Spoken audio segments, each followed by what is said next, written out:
Are croissants really French? Their origin hides a wild tale of war, myths, and secret recipes. Travel to 1683 Vienna, under siege by the Ottoman Empire. A popular myth claims bakers, working at night, heard enemies tunneling and saved the city. Their reward?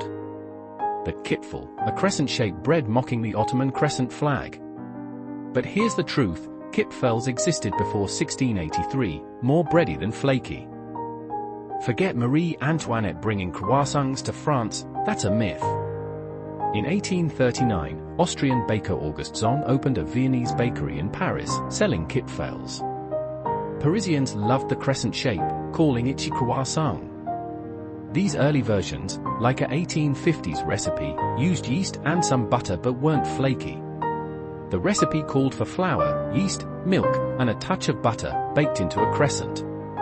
By the early 1900s, French bakers perfected the croissant with puff pastry, folding in layers of butter for that iconic flake. This Viennoiserie style made croissants a luxury.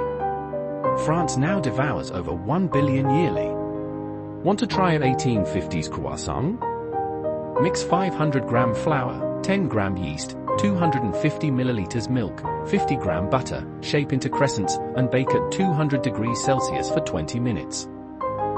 Croissants went global, chocolate filled in France, ham stuffed in the US. France insists on handmade butter versions, with 30,000 bakeries producing them daily. What's your favorite croissant? Comment below. Subscribe to Bite of History for more food stories.